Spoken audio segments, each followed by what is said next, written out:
Hi, welcome back to another edition of Lippert Fund Flows Insight. My name is Tom Rosine. Thanks for joining me today. I'm going to be reporting flows basically for the conventional fund business, but we'll talk a little bit about ETFs later on as well.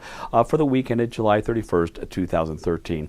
This week we actually saw an outflow of about $7 billion, really kind of similar to what we saw last week, but it was interesting because this was the end of the month and we heard some good news. It was the fifth consecutive week that we saw that the S&P 500 actually posted plus side returns. We saw that the NASDAQ posted its best monthly return since January of 2012, so it really was kind of a good story, but it wasn't all that smooth sailing. Actually, people had the jitters because they saw the Federal Open Market Committee meeting coming together this week, and they really wanted to see what Ben Bernanke and his pals were going to say at the end of the meeting. It turned out to be fairly benign, but it certainly impacted flows for this week. Let's take a look at our macro groups to see how the flows actually panned out. Equity funds saw the only inflows out of the macro groups, $2.4 billion, actually some nice flows for them as far as taking in net new money. Taxable bond funds saw about $1.3 billion out. Muni bond funds, another black eye, $2.2 billion in outflows, and money market funds saw the largest outflows, about $5.9 billion left the coffers of that group. Well, one of the things we like to do is we like to take a deeper dive and see why these particular groups did what they did. And let's take a look at the equity fund arena first. Equity funds saw that they had the first week in 5 that they basically had negative returns, 0.09%, so it was almost nothing. And it really was those last few days as people were taking a look at Tuesday and Wednesday and even Monday, they became a little bit more concerned about where the Fed was going to be going, even though we saw some fairly good economic news. Basically, what we saw was $2.4 billion come into the conventional fund business via equity funds as ex-ETFs, and it was a 30th consecutive week that we saw inflows. So really good. Year-to-date performance, or year-to-date inflows actually are $117.7 billion. That certainly beats the outflows that we saw in both the prior full year period of time. If we take a look at the domestic equity funds, actually, and as far as flows go, we saw domestic equity funds took in a little bit less than $1 billion. It was about $920 million. It was their 8th consecutive week. They saw inflows. And then if we take a look at the non-domestic side of the arena, we saw $1.4 billion in there. And they saw their 9th consecutive week of inflows, but it really was a change from the previous weeks. We saw on the domestic side that large caps were in favor several weeks ago. Well, now we saw equity income funds actually take in a large share, about $300 million of net new money came into theirs. And what was interesting is people have been plowing money into emerging market funds. This turned not to be the case for this week. Actually, we saw the international funds arena, so our global and international multi-cap and large cap funds took in line share, $1.3 billion there.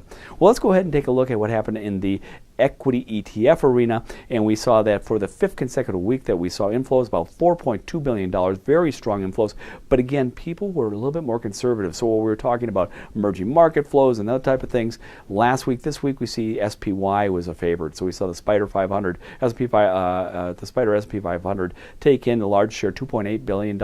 We saw iShares MSCI EMU taking about $518 million, iShares emerging market, still people going after those risky assets, taking about 335. But on the flip side, if we look towards the bottom, Energy Select Sector Spider took in handed back about $407 million. And of course, the popular Wisdom Tree Japan Hedged Equity Fund saw outflows as well, about 267. And then the last was the iShares MSCI Brazil Capped, losing about $250 million. Well, this was kind of one of the interesting things. So we saw, again, people putting risk on their portfolios, but then becoming slightly more risk averse at the same time. And we see that in the flows for the equities. Well, we saw the same thing in fixed income funds as well. People were much more concerned about their fixed income exposure. So let's take a look at the fixed income flows as they are. For the first week in 4, we saw outflows about $1.3 billion, and this is the first week in 5 that we've seen negative returns. Just a partially 0.11% negative return. But really the story was that we saw some of the big groups like high yield funds lose the money. They were very popular last week. But flexible portfolio funds took in about $700 million. So people are still looking for yield. And interesting enough, if we take a look down the loan participation funds, bank rate loan funds, the bank funds that we've been talking about that are adjustable rate in nature, actually saw again their 59th consecutive week of inflows. And this time we saw about $1.2 $1.2 billion of net new money coming to this group, and certainly we see pockets of fixed income funds being very, very popular. And this brings us to the ETF arena, where we can see some extreme movements as well in our ETF fixed income grouping. As we take a look there, we saw about $300 million of net new money coming to this group. Again, it's a very small group, so $300 million is pretty good. Interesting enough that while people were dumping treasuries on the open-end side, they actually put some money back to work in the 7 to 10 year treasury group. They saw about $417 million net new money coming in there, and the other groups that took in money were either floating rate loan participation type of funds or short duration tips. So there were some some reasons people getting back into it, and they were using ETFs to play that game. But on the flip side, as we take a look, high yield funds are actually the ones that saw the money outflows, very similar to what we saw in the open end arena, and tip type of funds also saw outflows. So this was kind of an interesting piece as we saw and looked for why people were pulling money out of our fixed income arena.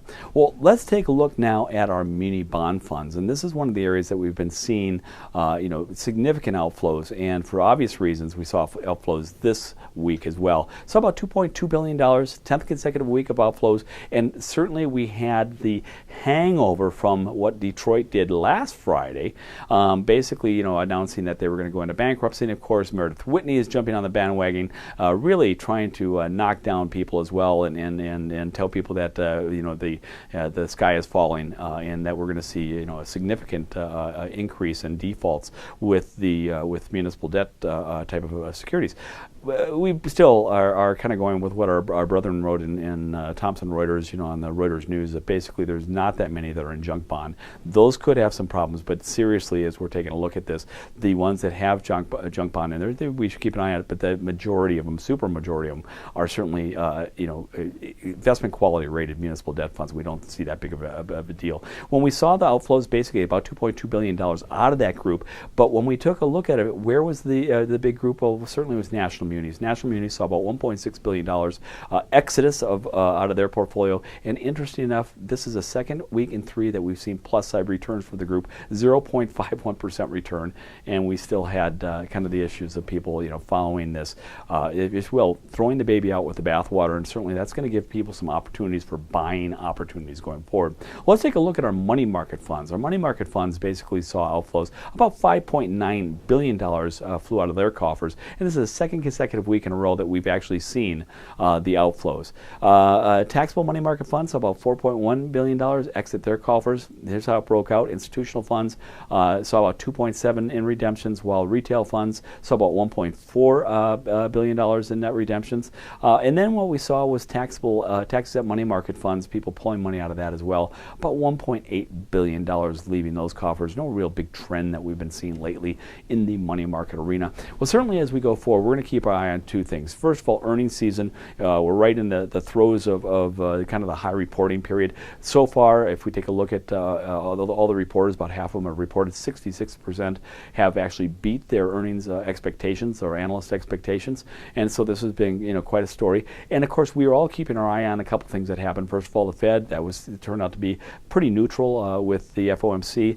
They changed some of their wording, became a little bit more cautious about the economy and stuff like that. But really, everything's staying basically the same, at least for this Fed meeting that just finished. But the next thing we looked at was the employment picture. And we saw some rosy numbers that come out yesterday. ADP came out with 200,000 net new jobs being created by the private sector. And then when we heard the real report come out here, as we take a look at the non-farm payrolls, we saw that unemployment dropped to 7.4%, but it was a disappointing total of 162,000. Most people were banking on about 186,000. So we've seen the markets take a little bit of a hit today as well on that news, and I think that might be encouraging for those people that are trying to wonder what they should do with their fixed income securities. So certainly we're going to keep that as a main focus as we go on for this next week to see how investors actually react to this non-farm payroll news.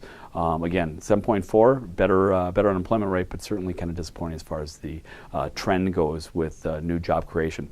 Well, that's it for me this week. If you want to do a little deeper dive, you can certainly go to our fund site. It's at lipperusfundflows.com and do a deeper dive of your own. If not, you can join us next week where one of our analysts will talk to you about the flows trends for that particular week. Well, my name's Tom Rosine, wishing you the best in your wealth planning and creation.